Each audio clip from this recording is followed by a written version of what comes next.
So, what is the Venice Charter? When trying to understand the history of modern architecture, particularly in post World War II Europe, the Venice Charter is a very crucial document toward understanding what happened and why it happened. Now, the Venice Charter was passed in May 1964, and as we all know, the 1960s were a terrible decade for Western civilization. They were a decade essentially dedicated to tearing down everything that came before and replacing it with something new, something modern, and in many cases, something worse. This was done not only ideologically, not only to the family, to the idea of a race based nation state, but to our architecture as well. Now, the Venice Charter is called the Venice Charter for the Conservation and Restoration of Monuments and Sites. It was a document ostensibly written up to help preserve historic buildings. And I'm not saying that absolutely everything in this charter is subversive or harmful. There are definitely parts of it that do provide good guidelines for the conservation of historic buildings. Now, this was drawn up by a group of a committee of conservation professionals in Venice. And although it does not represent any kind of legal standard, like it's not a legally binding document, it has been used as a precedent for many different countries in the post-war period in Europe, in regards to their attitude toward the reconstruction of historic buildings that were destroyed during the war. Now, which part of the Venice Charter is it that is the subversive part? Well, the problem with the Venice Charter is that it has this, it propagates this idea that if something is not genuine, then it shouldn't be there. This idea that if you're trying to reconstruct a historic building, it's fake. So you shouldn't do it at all. You should instead build something modernist. You should definitely try to preserve what is already there. But if something has been destroyed, then it's actually worse to reconstruct it because what you're building is fake. It's not genuine. It's a copy. And the reason why I think this mentality is harmful is because, well, number one, what is genuine? If you've ever taken a first-year philosophy class in university, then you're undoubtedly familiar with the concept of Theseus's ship. What Theseus's ship is essentially, it addresses the question of when does something turn into something totally different? What you have is the example of Theseus's ship, and over time, the ship, the materials of the ship are replaced, like every plank of wood, every fixture, until eventually, over a period of many decades, none of the original materials in the ship are still there.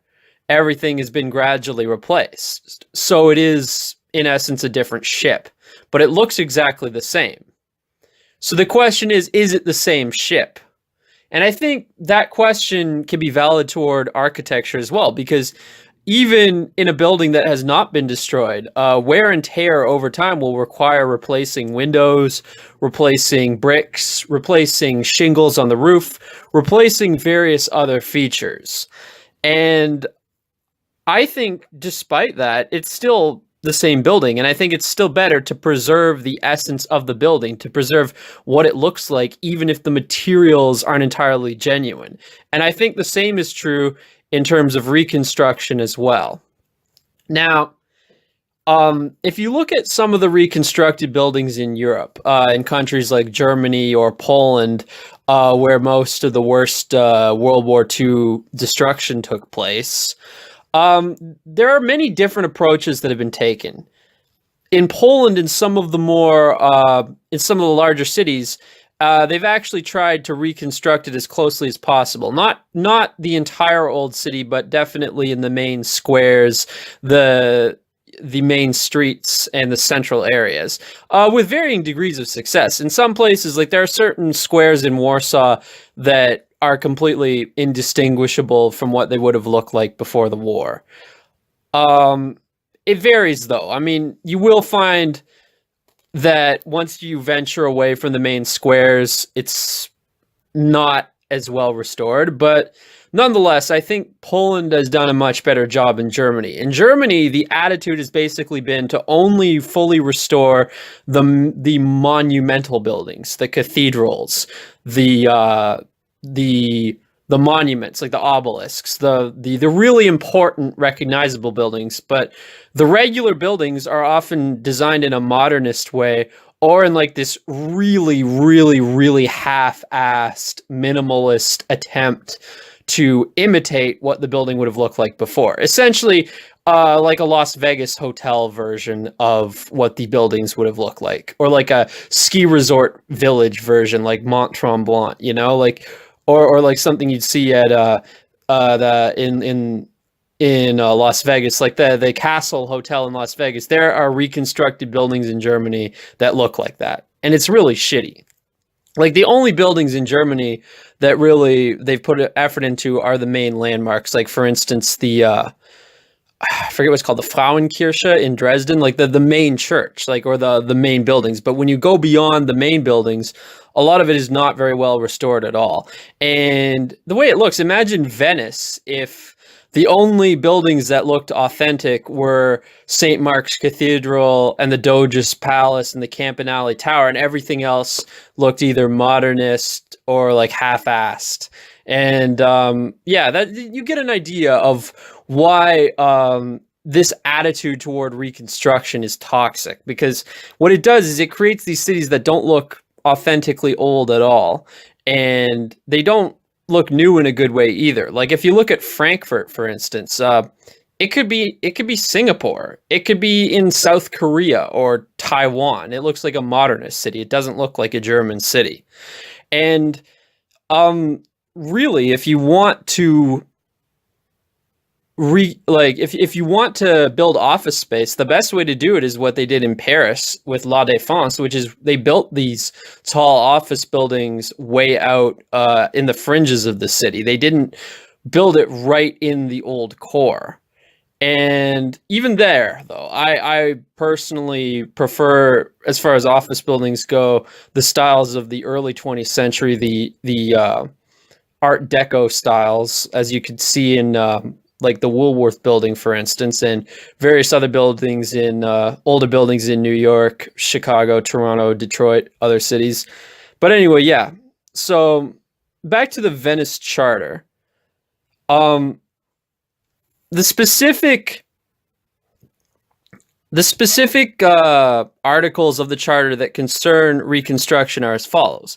Article 12 says, replacements of missing parts must integrate harmoniously with the whole, but at the same time must be distinguishable from the original, so that restoration does not falsify the artistic or historic evidence. So here's the word falsify. Here's the implication that if you build something new that looks authentic to replace what was damaged or destroyed, you're falsifying something. And you can see this in some of these reconstructed buildings in Poland or Germany, for instance.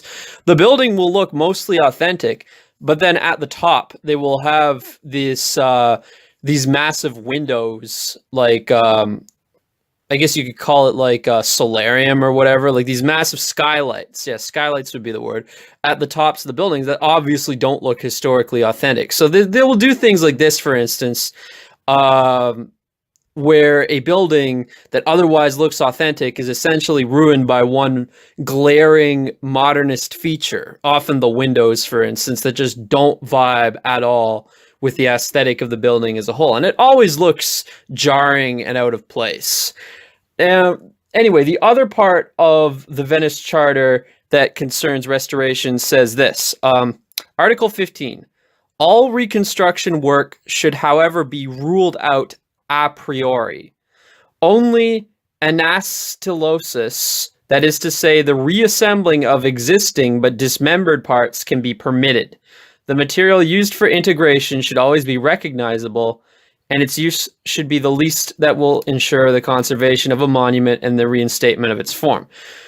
So essentially what the Venice Charter is saying is that buildings should not be reconstructed to look like the original style. And this guideline has been very influential toward the attitudes to Reconstruction in the post-World War II era. Now, I would assume that a nation like Poland, which was communist at the time, would have been less under the sway of documents like this because communist nations would be more centrally planned and thus probably less beholden to this kind of international document, which was essentially conducted by an international committee. But in a nation like Germany, for instance, this document would be considered something much more important to be adhered to. Now, there has actually been a change in recent years where the Venice Charter has been criticized a lot, and Reconstruction has actually come more into vogue lately. Now, I think that's a good thing. And one of the few good things about the last few decades is that I think there has been a healthier attitude in most cases toward historic architecture. We see a lot less destruction of historic architecture in the past, let's say, 2 or 3 decades than we did in the 40s, 50s, 60s, and 70s. Those were the darkest time for European architecture. That was the period when you would have, in places like Leicester in England or in Stockholm, you would have areas untouched by World War II that were completely demolished, beautiful historic areas, and replaced with shopping centers or just hideous or minimalist modern buildings for no good reason other than the idea of modernization for the sake of modernization. And I think we have evolved beyond that somewhat because in the last few decades, there has been an increasing effort to conserve historic buildings. So as much as things are getting worse in the world in other ways, such as demographics or, social attitudes toward family and sexuality and such, there have actually been a few ways in which things have improved since the 60s and 70s, and I think the attitude toward architecture is one of them. Although there are exceptions to the rule, like in Toronto, where the Royal Ontario Museum and One Spadina Crescent have both been butchered with hideous modernist additions.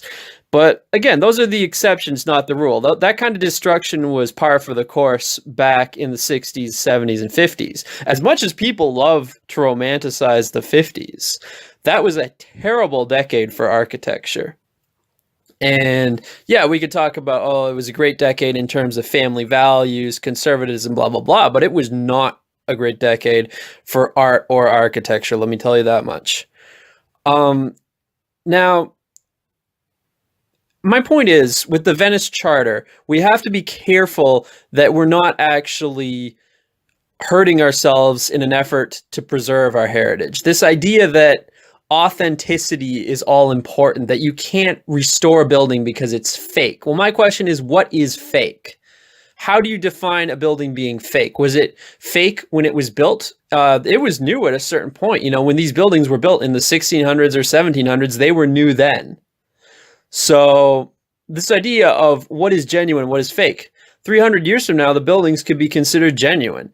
So they'd be like, oh, this is a genuine 20th, 21st century restoration of a 16th century building. That's how historians could look at it in 300 years from now.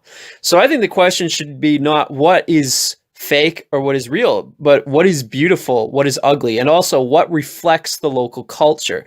The fact is, these skyscrapers in Frankfurt do not reflect German culture. They reflect global culture. And the same is true for these ugly modern buildings in a city like Hamburg that replace the beautiful architecture that used to exist beforehand. Now, I think it's telling that Poland has taken much more efforts to reconstruct its architecture than Germany has, although even in Poland, it's far from perfect. But Poland has actually recently appointed a new commission for the restoration of architecture that is based on the works of, I forget his name. It's this British guy who made a great documentary about modern architecture and the damage it has done. But the new government body in Poland will be known as the Institute of Urban Planning and Architecture, and it is inspired by British philosopher Sir Roger Scruton. who is against modern architecture and supports the revival of traditional styles. And he actually made a very good documentary, which I'll link to here.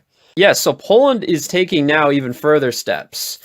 And I think this is great. This is great news. But it shows how, with the contrast between Poland and Germany and their attitudes, like if you look at Poland's attitude toward nationalism after World War II, they see themselves as the victim of the war. They see themselves as a people who strive to persevere. They don't hate themselves. And I think that's why they reject mass immigration today, and that's why they've taken a greater effort to restore their architecture. And I think the self-hatred in Germany is why they don't try to restore their architecture, because they hate themselves and they hate their culture and they hate their country.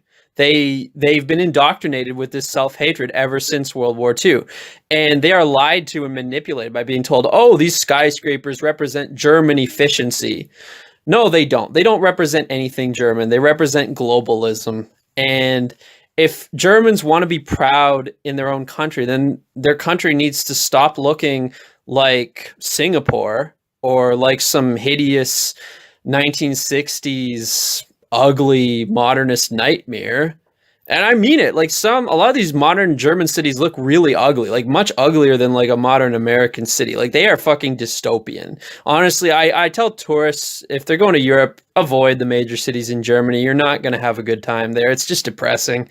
But yeah, honestly, there's nothing German about this architecture. It's just hideous. And I think it contributes toward the demoralization of the German people, because if they want to see beautiful German architecture, they have to leave the major cities. They have to go to smaller towns, smaller cities. Like the biggest cities where you'll find well-preserved old towns are like Heidelberg or Bamberg, which are like, what, 300,000 people. Like the Allies really did a number on them. They're very merciless during the war. They even targeted cities like Dresden just because they're beautiful, essentially. And they did the same with the small town of Rothenburg, although thankfully that one actually has been restored. Very well, actually, in that case. And they didn't manage to destroy the entire town, thankfully. But the point is, I think this destruction of their architecture contributes toward the self-hatred that exists there. And I think the mentality engendered by the Venice Charter, this idea that you shouldn't restore because it's fake, it's just essentially a way of modernists subverting traditionalism by saying, no, we're the true traditionalists. We want to preserve what is real. We want to preserve the traditional architecture by making sure all of it is real. But really what they're doing is preventing the reconstruction of traditional architecture. So they're ensuring that these cities will look like the modernist dystopias that these modernists desire.